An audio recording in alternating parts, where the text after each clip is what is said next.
Samajwadi party के राष्ट्रीय अध्यक्ष और यूपी के पूर्व मुख्यमंत्री अखिलेश यादव एक निजी कार्यक्रम में शिरकत करने के लिए उत्तराखंड पहुंचे हैं। उन्होंने पतंगनगर एयरपोर्ट पर कार्यकर्ताओं से मुलाकात कर रुद्रपुर की ओर रवाना हुए। वहीं उन्होंने मीडिया से मुखातिब होते हुए भाजपा पर जमकर निशाना साधा। उन्होंने जोशीमठ आपदा पर बोलते हुए कहा कि जोशीमठ जैसी जगह पूरी धंस गई है, आखिरकार सरकार कर क्या रही है। इसके साथ ही उन्होंने राज्य सरकार पर भी कई गंभीर आरोप लगाए। इस दौरान उन्होंने कांग्रेस की भारत जोड़ो यात्रा के लिए शुभकामनाएं दी। मतीन उनको बधाई देता हूं और उनका धन्यवाद इस बात के लिए कि हम लोगों को शादी में शामिल होने का मौका दिया। ऊपर करो थोड़ा सा और जहां शादी में आए हैं वहीं आपसे भी मुलाकात करने का मौका मिला। ठीक है। उत्तराखंड एक समय पे यूपी का ही हिस्सा था, ठीक। और जिस समय उत्तराखंड बना लोगों को भरोसा और उम्मीद ये थी कि विकास बहुत होगा और उत्तराखंड खुशहाली के रास्ते पे जाएगा।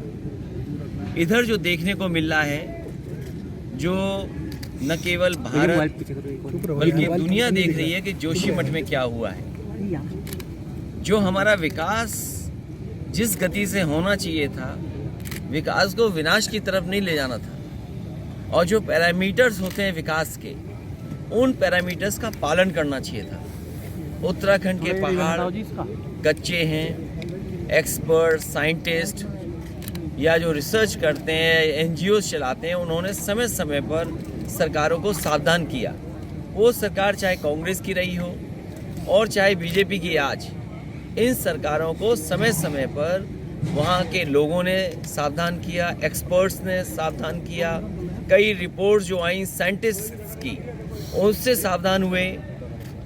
जो बहुत जागरूक लोग हैं, समझदार हैं, उन्होंने खुद कहा कि जोशीमठ में इस तरह का विकास नहीं होना चाहिए। जो विकास हो रहा है और जो खासकर एनटीपीसी की वजह से पहाड़ खोखले कर दिए, ये उत्तराखंड के उस हिस्से के और उत्तराखंड के पूरे हिस्से के पहाड़ कच्चे माने जाते हैं। ये नए पहाड़ हैं। इन पहाड़ों में जो विकास और जिस तरीके से प्रिकॉशन लेकर के, सेफ्टी को लेकर के, और जिस तरह का इन्वायरमेंटल कंसर्न दिखाना चाहिए था, यहाँ की सरकार ने नहीं दिखाया।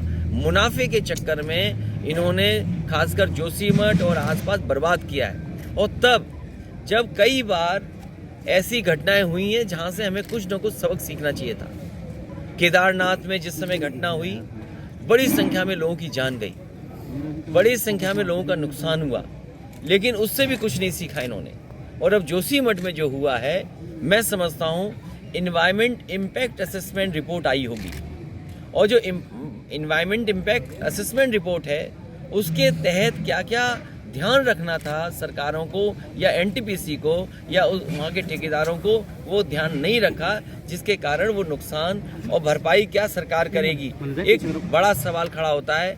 हमारा मानना है समाजवादियों का, जो बाजारी भाव है, जो बाजार में कीमत होती है, उतना उनको मुआवजा देना चाहिए। दरअसल 2024 के आम चुनाव में सत्ताधारी बीजेपी को उखाड़ फेंकने और केंद्र में तीसरे मोर्चे की सरकार बनाने की कवायद में जुटे सपा प्रमुख अखिलेश यादव अपनी पार्टी के उत्तराखंड में विस्तार करने और पार्टी नेताओं से मिलने के लिए एक दिवसीय उत्तराखंड दौरे पर हैं। पंजाब केसरी टीवी के लिए उधम सिंह नगर से निजामुद्दीन शेख की रिपोर्ट। हमसे जुड़े रहने के लिए हमारे YouTube चैनल को सब्सक्राइब करें और नई वीडियो की नोटिफिकेशन के लिए बेल आइकॉन को दबाएं। अगर आप ये वीडियो Facebook पर देख रहे हैं तो लाइक जरूर करें और ज्यादा से ज्यादा शेयर करें। धन्यवाद।